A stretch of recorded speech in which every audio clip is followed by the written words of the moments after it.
ಚಿಕ್ಕಮಗಳೂರು ಜಿಲ್ಲೆಯಲ್ಲಿ ಕಳೆದ ಒಂದು ವಾರದಿಂದ ನಿರಂತರವಾಗಿ ಧಾರಾಕಾರವಾಗಿ ಮಳೆ ಸುರಿತಾ ಇರತಕ್ಕಂಥದ್ದು. ಮಲೆನಾಡು ಭಾಗವಾದಂತಹ ಶೃಂಗೇರಿ, ಕೊಪ್ಪ, ಎನ್ನಾರ್ಪುರ ಭಾಗದಲ್ಲಿ ಬಹುತೇಕವಾಗಿ ಧಾರಾಕಾರವಾಗಿ ಮಳೆ ಸುರಿತಾ ಇರತಕ್ಕಂಥದ್ದು. ನಾನೀಗ ಶೃಂಗೇರಿ ಪಟ್ಟಣದ ಭಾರತೀ ಬೀದಿಯ ಮುಖ್ಯ ರಸ್ತೆಗೆ ಹೊಂದಿಕೊಂಡಿರುವಂತಹ ದರ್ಗಾ ಏನಿದೆ, ಆ ದರ್ಗಾದ ಪಕ್ಕದಲ್ಲಿ ಕಟ್ಟಲಾಗಿರುವಂತಹ ಒಂದು ರಿವಿಟ್ಮೆಂಟು ಈಗ ಸಂಪೂರ್ಣವಾಗಿ ಕುಸಿಯುವ ಹಂತಕ್ಕೆ ಬಂದಿರುವಂಥದ್ದು. ನಾನೀಗ ಈ ಘಟನಾ ಸ್ಥಳದಲ್ಲಿದ್ದೇನೆ. ನೀವು ಈ ದೃಶ್ಯದಲ್ಲಿ ನೋಡ್ತಾ ಇರ್ಬೋದು, ಏನು ಈ ದರ್ಗಾದ ಕೆಳಭಾಗದಲ್ಲಿ ಏನು ರಿವಿಟ್ಮೆಂಟ್ ಕಟ್ಟಲಾಗಿತ್ತು ಸಂಪೂರ್ಣವಾಗಿ ಅದು ಕುಸಿಯುವ ಹಂತಕ್ಕೆ ಬಂದಿದೆ. ಹಾರಿಜಾಂಟಲ್ ಹಾಗೂ ವರ್ಟಿಕಲ್ ಎರಡೂ ರೀತಿಯಲ್ಲಿ ಕೂಡ ಇದು ಬಿರುಕು ಬಿಟ್ಟಿರುವಂಥದ್ದು. ಈ ಏನು ರಿವಿಟ್ಮೆಂಟ್ ಇದೆ ಇದರ ಕೆಳಭಾಗದಲ್ಲಿ ಸಾಕಷ್ಟು ಮನೆಗಳು ಕೂಡ ಇದೆ.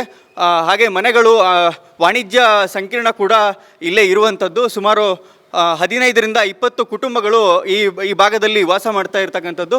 ಅವರು ಕೂಡ ಈಗ ಪ್ರತಿಕ್ಷಣ ಆತಂಕದಲ್ಲಿ ಇರುವಂಥದ್ದು. ಹಾಗೆ ಮೇಲೆ ನೀವು ದೃಶ್ಯದಲ್ಲಿ ನೋಡ್ತಾ ಇರ್ಬೋದು, ಏನು ದರ್ಗಾ ಇದೆ, ದರ್ಗಾ ಕೂಡ ಇವತ್ತು ಅಪಾಯದ ಅಂಚಿನಲ್ಲಿದೆ ಅನ್ನುವಂಥ ಮಾತನ್ನು ಕೂಡ ಹೇಳ್ಬೋದು.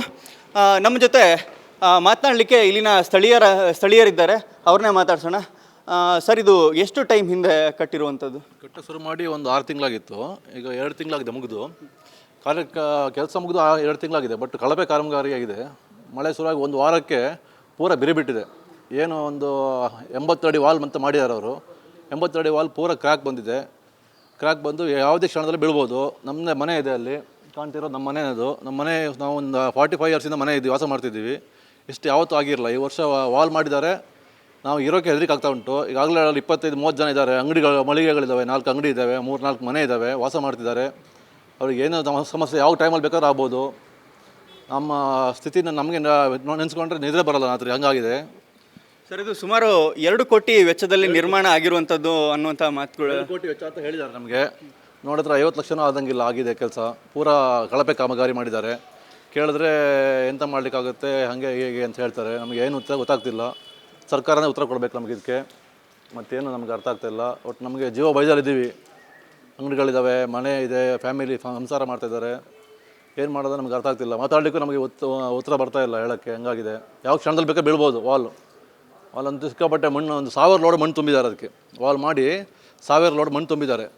ಅದರಿಂದ ಏನಂತ ಹೇಳೋಕ್ಕಾಗಲ್ಲ, ಹಂಗಾಗಿದೆ.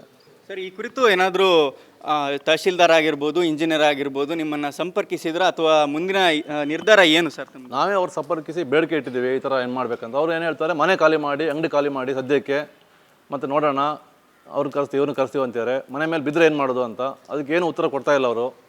ಅದಕ್ಕೇನು ಉತ್ತರ ಕೊಡೋಕ್ಕಂತ ಅವರಿಗೆ ಅರ್ಥ ಆಗ್ತಿಲ್ಲ. ಇನ್ನು ಕಾದು ನೋಡ್ಬೇಕಂತ ಹೇಳ್ತಿದ್ದಾರೆ. ನಮಗಂತ ಒಟ್ಟಿನಲ್ಲಿ ಜೀವ ಭಯ ಆಗಿದೆ ಸ್ವಾಮಿ. ಏನು ಮಾಡೋದು ಗೊತ್ತಾಗ್ತಿಲ್ಲ. ಈ ರೀತಿಯ ಇನ್ನಷ್ಟು ವಿಡಿಯೋಗಳು ನಿಮಗೆ ಸಿಗಬೇಕೇ?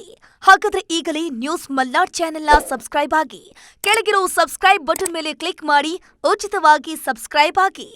ನಿಮ್ಮ ಒಂದೊಂದು ಸಬ್ಸ್ಕ್ರೈಬ್ ಕೂಡ ನಮಗೆ ಬೆಂಬಲ, ಸ್ಫೂರ್ತಿ.